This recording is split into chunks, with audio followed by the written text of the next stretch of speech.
Hey everyone, another quick book review.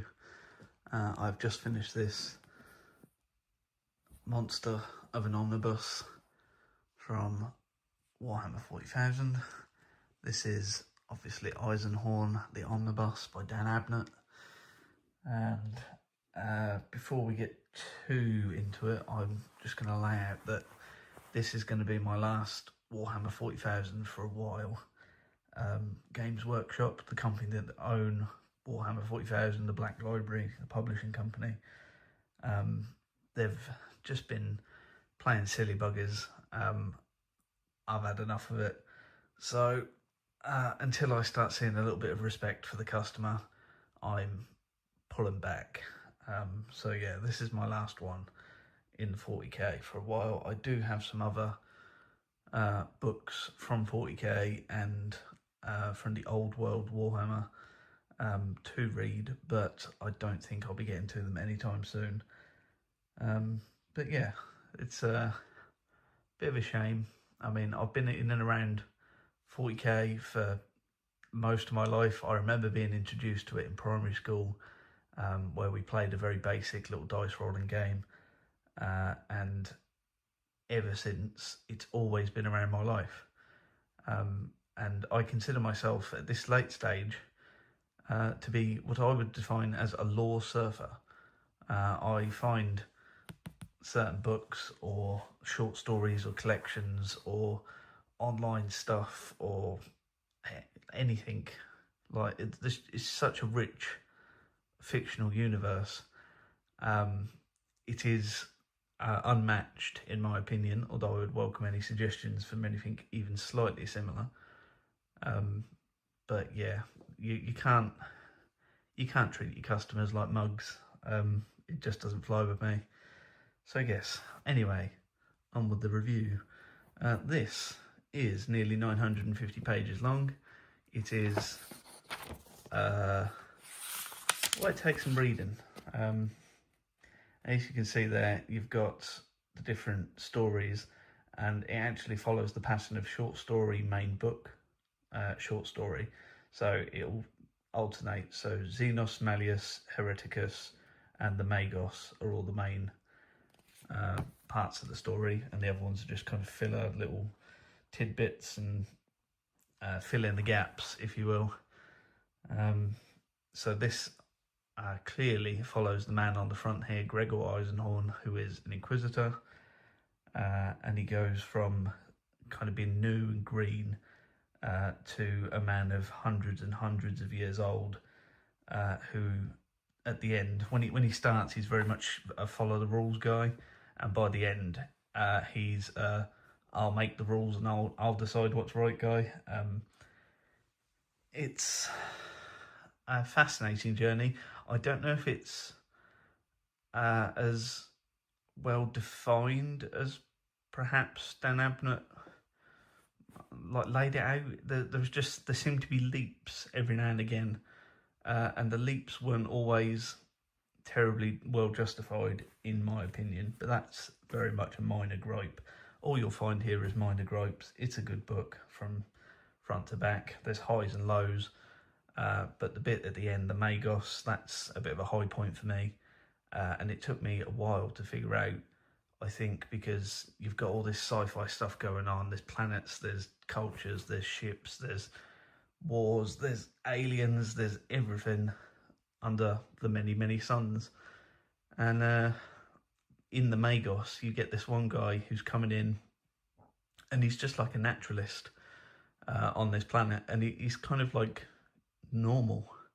And after you've been through the other three stories, when you get to the fourth story and you've got this normal guy, it's kind of refreshing and nice, and it grounds the whole thing, and I found it quite enjoyable.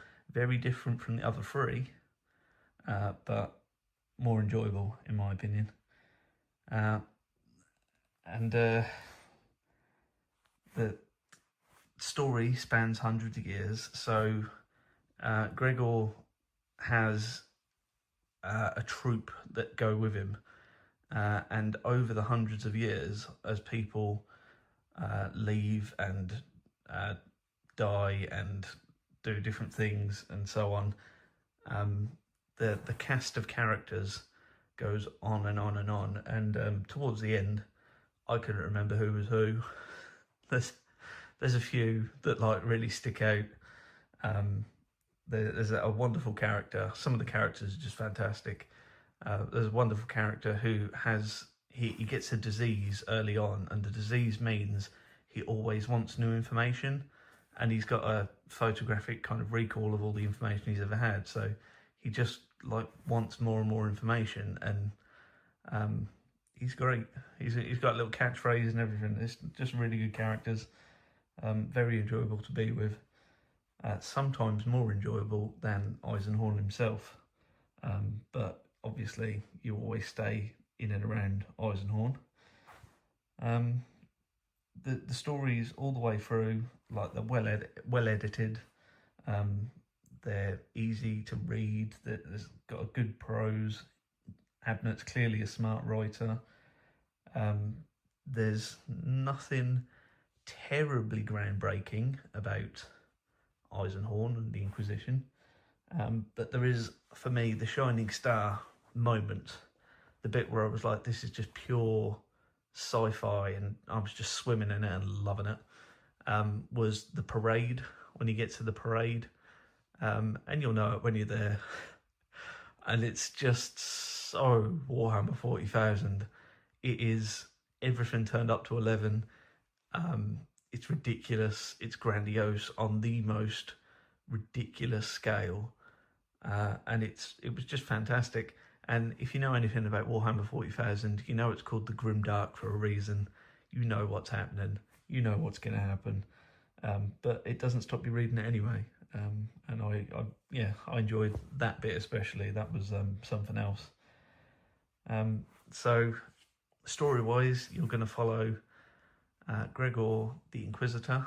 The Inquisition, for those of you who may not be familiar, is an organisation in the universe of Warhammer 40,000 that tests people up to the level of Inquisitor, and then sets them to keep humanity pure, keep them on track.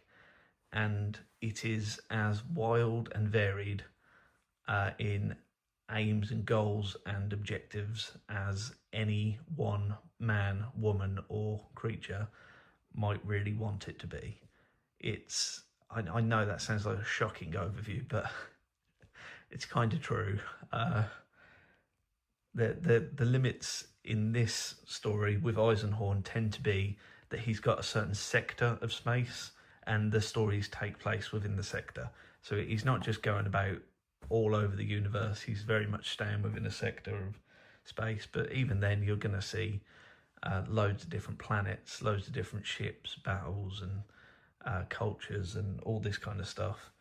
I think it's genuinely worthwhile. I'm not sure 950 pages is really suitable for everyone. And like I say, I think in between the major novels and the short stories, I think I probably would have done with a break if I was to do it again.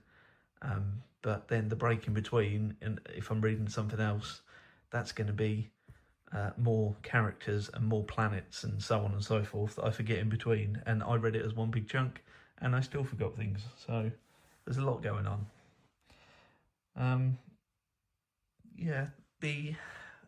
When you do get a massive chunk of a book and it's 950 pages, I expect it to be well-rounded, and this doesn't quite get there.